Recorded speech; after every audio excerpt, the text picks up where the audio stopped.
with footfalls. Among other things, it's like a chamber piece of music, and Beckett really writes like music.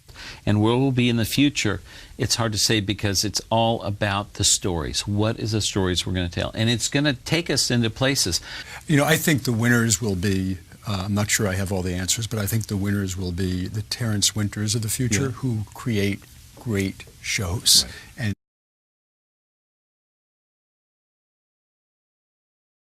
what's the hardest thing for you? Once you structure. Structure. Yeah, no question. It is figuring out how to tell the story, like where it begins, where it ends, what the beats of the story are, like how it happens. I mean, it's people. Some people don't want to hear that about writing. You're not sitting there taking dictation from from an angel. Exactly. You've got to work. It's about structure. It's about discipline. It's all these deadly things that your school teacher told you needed. You need it. And interesting, Andrew Stanton, who is my creative partner, one of my creative partners at Pixar, he always coined this phrase: is be wrong as fast as you can. Because it's true, because every time you take a step to the next phase, the first draft of the script is not good. Right. But it's okay.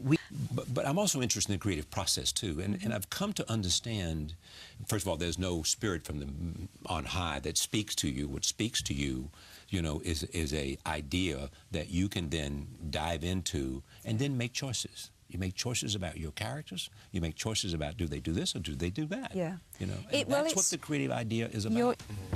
Was if we were to begin today doing this, playing this game, is this how we would do it? Yeah. You know, what made sense 150 years ago does not make sense for us now. Yeah.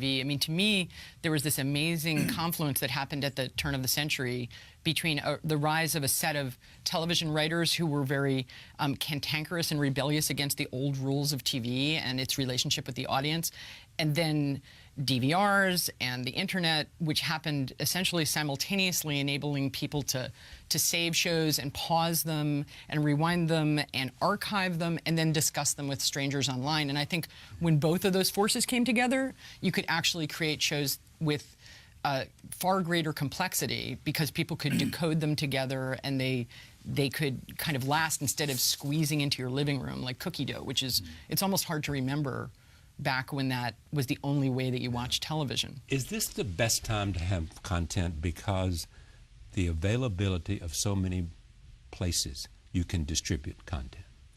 It's always been a good time to have great content, always. But today, you know, media is a combination of content and technology. The printing press and technology and, you know, I guess the content that was a book, the work of an author.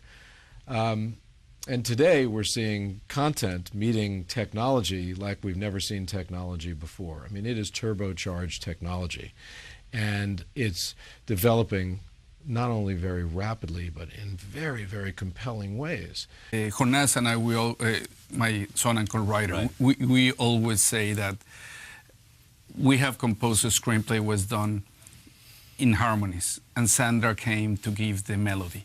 Yes. You know, and it's true literally in the sense that there was, in the screenplay that Sandra read, it was every single scene that you see in the film, but the way of taking the character, that was still open to interpretation. And Sandra was so adamant to work, you know, to make sure that every single beat was going to work for the theme of the film. It starts with, where is the emotion of the story going to come from? The emotion comes from the growth of the main character. What does the main character learn? How does he change through this? And how they change sets up what we call the theme or the lesson or the story, you know, the basic underlying story of this film, you know. And it's amazing how we work on that first and foremost, because that's something that informs everything that goes on in the story. Everything in our story is about the main character's journey. If it doesn't support that main character's journey, it is not necessary in the film. And everything from not just the story, but the development of the characters, the personalities, the way the environments look, the character designs, the lighting, the color, the music. Everything is there is to support this story and the emotion of these stories.